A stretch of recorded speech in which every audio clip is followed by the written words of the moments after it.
Ibang klase talaga yung ibang opisyal ng ating pamahalaan. Especially ito pong National Security Council. Ayan na, salamin muna tayo. Kasi iba eh. Pero bago po ako magbigay ng paliwanag at opinion dyan, inyo munang pakinggan ito para may basihan po tayo. Ng Makabayan Black kamakailan. We never said that the impeachment is destabilization. What we said was that the violent action by the left in Mendiola last Bonifacio Day is an attempt to manufacture a political crisis and create violence in the streets. Binigyang diin ni Malaya na sang-ayon sila sa pananaw ni Pangulong Ferdinand Marcos Jr.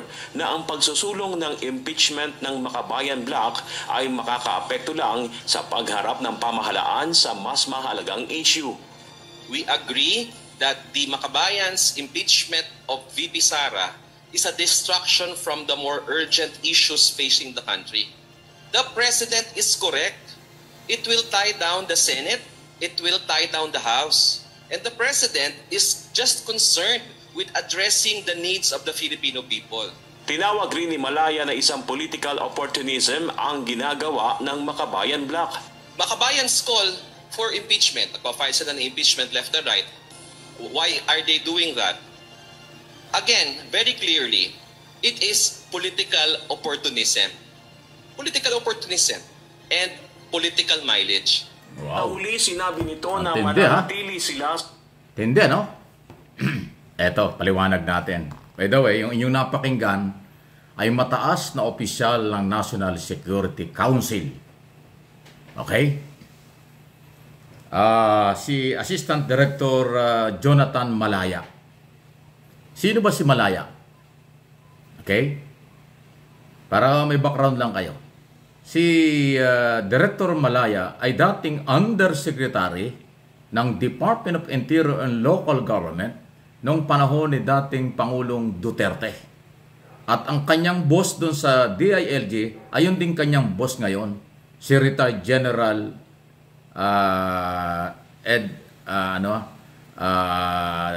nalimutan ko tuloy pangalan niyan. Ng kanyang retired general na DILG Secretary at ngayon National Secretary. Si Anyo, ayan, si Secretary Anyo. Siya po yung kanyang boss doon sa DILG. Ngayon ay kanyang boss dito sa National Security Council under President Marcos. Ang trabaho ng National Security Council ay siyempre isa dyan. Yung manghalap sila ng yun, ang kanilang layunin ay yung bantayan ang seguridad ng bansa. Ano ang kalagayan ng bansa pang seguridad, internal, external security? Sino itong mga posibleng maaaring may banta o may mga ginagawa o plano na hindi maganda sa gobyerno? Yan ay trabaho ng National Security Council na i-assist yan, bantayan, then i-report sa Pangulo. At sila yung magtatanungin ng Pangulo kung ano ang sitwasyon pangkalahatan sa seguridad ng bansa. In other words, sila po ay napakalawak ng kapangyarihan sa pagkalap ng mga intelligence information for security reason at marami pang iba. Ibang level po ang National Security Council. Ngayon, ang tanong, kailangan ba na sabihan na political opportunism ang marginalized sector or civil society? Dahil sila'y nag-file ng impeachment complaint o nag-file ng impeachment against Sara Duterte. ASEC or Director Malaya. Di ba ang marginalized sector at civil society, iyan po'y mamamayang Pilipino. Ang marginalized sector ay kinakatawan ng mga congressman sa ilalim ng party list law. Ang party list law ay legal na aayon sa saligang batas. Di ba? Ang linaw nun. Legal na legal ang party list congressman. At ang kinakatawan nila ay marginalized sector. Sa katunayan, kung di ako nagkakamali, may 60 yata ang congressman na kumakatawan sa marginalized sector, mamamayang Pilipino. Yun namang isang complainant dito sa impeachment ay civil society. So bakit tinatawag mong political opportunism daw po itong mga civil society at marginalized sector? Director Malaya.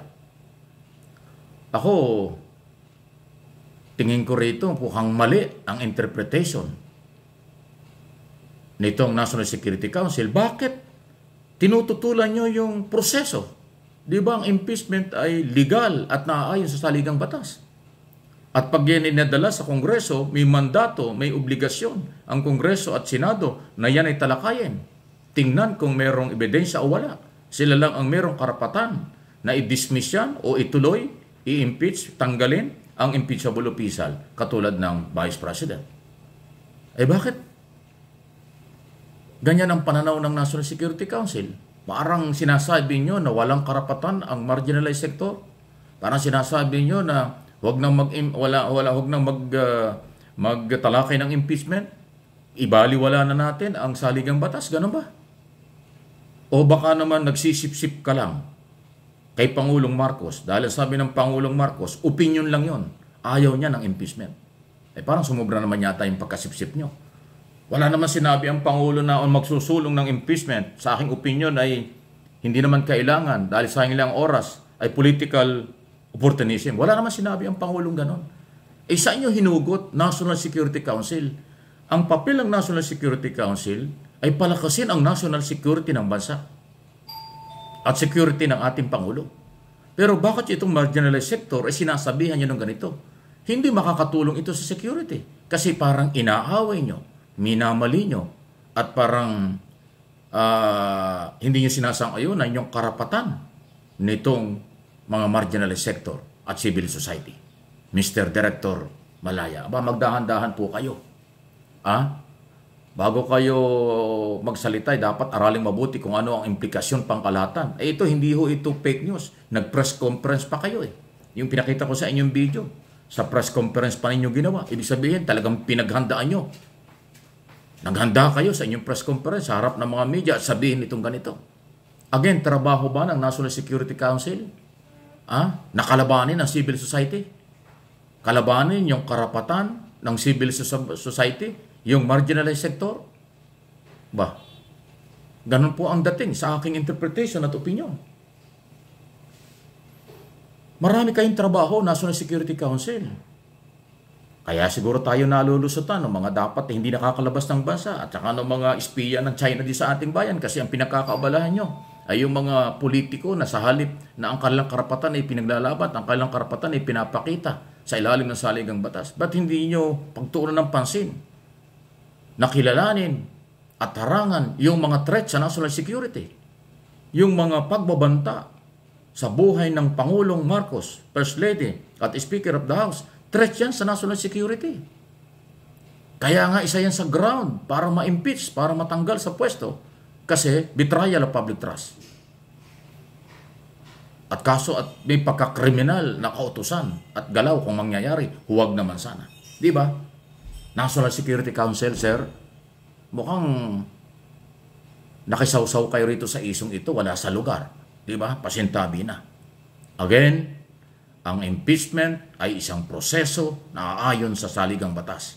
May karapatan ng kahit sino na ito ay i-file at obligasyon ng Kongreso na kanilang aksyonan. Kung ano ang kanilang gagawin, hindi natin alam. I-reject o ituloy, nasa kanila yon. Pero yung ibang sektor, katulad ng National Security Council, na magsasabing pagsasamantala, sinasamantala, political opportunism daw po ang marginalized sector, abay mahirap yan. At saka yung sinasabi nyo na rally sa liwa sa Mindiolan, nagkagulo ng isang araw, alam mo yung rally yun, walang kaugnayan sa impeachment yun, Director Malaya, pasintabi na. Yung rally yun ay itinapat dahil Bonifacio Day. Lahat ng holiday para sa ating mga bayani, laging mayroong rally. Walang kaugnayan ng impeachment yan. Ang akin yung tingin dyan, sa tagal kong reporter at nag-cover ng mga rally, may kakulangan ng PNP doon, may kakulangan kayo, National Security Council eh. Bakit hindi nyo na-monitor na marami pala yung rally? Bakit kakaunti yung pulis na inyong pinadala doon sa Mindiola, kaya nalusutan? Malinaw na outnumber ang mga pulis. O, di kakulangan yan ng intelligence community, ng intelligence information, kasi hindi nyo na-monitor na meron palang malaking rally dyan sa Mindiola na dapat naglagay kayo ng malaking pwersa ng pulis para hindi sila ma-outnumber. O yan ang sinasabi natin eh. Sisisihin pa ninyo yung grupo na nagrarally. Trabaho nila talaga yan. Yan ang kanilang ginagawa. Again, yung rally sa Mindiola nung last Saturday, Bonifacio Day, walang kaugnayan sa impeachment yan. Pero pinapalabas nyo, nanggugulo itong mga ito at political opportunism dahil sinasakyan yung impeachment. Ang layo. Director Malaya. Pasintabi na, sir. Mukhang malayo ang pinanguhugutan. Again, ulitin ko, sa national security, dapat alam nyo na may mga rally. Dapat monitor nyo kung gaano karami yan. Dapat napapaghandaan ng law enforcement agency like police kung paano hindi sila ma-outnumber kapag may mga rally. Nalusutan kayo kasi nga outnumber kayo kakaunti. Hindi ko pinagtatanggol. Sa tingin ko, mali yung ginawa ng mga nagrally. Pero, sa aking personal na karanasan, nangyayari talaga yan pag alam ng mga nagrarally na kakaunti yung pulis na kayang-kaya nilang lusutan. Kaya nga nalusutan. So, walang kinalaman yan. Sa usapin sa Congress, yan ay Bonifacio Day. Ginugunita nila. At ang gusto nila ay tunay na kalayaan. Di ba ganun yun? Nako talaga naman. Ano ang inyong masasabi rito? Tama ba? Yung pagbintangan na yung marginalized sector, civil society, political opportunism daw, sabi ni Malaya. Dahil lang sa nag-file ng impeachment na malayo sa kagustuhan ng Pangulo at opinyon ng Pangulo. Bah, mukhang sablay kayo rito. Please like, share ng ating mga video at na makarating sa kinaukulan. Kahit taga-gobyerno, kapag sa tingin ko'y sablay, mali ang mga forecast or hindi maganda ang dating sa publiko, matatalinong Pilipino, tatalakayin ko yan. Sinusuportahan ko si Pangulong Marcos from day 1 until now hanggang sa 2028. Pero kung ganito man ang nakapaligid sa kanila, Mr. President, double check ka ninyo. Nasa inyo ba yung loyalty nito? Hindi ito nakakatulong. Again, si Malaya, Director Jonathan Malaya, nag-press conference para sa isyong ito, dating Undersecretary ng DILG ng panahon ni Duterte. Ngayon, nandyan sa National Security Council pala. Nakakatulong kaya ang kanyang mga pahayag? Ingat tayo. Mahalin natin ang ating bansa. Tulungan natin ang ating Pangulo sa tamang pamamaraan at mga statement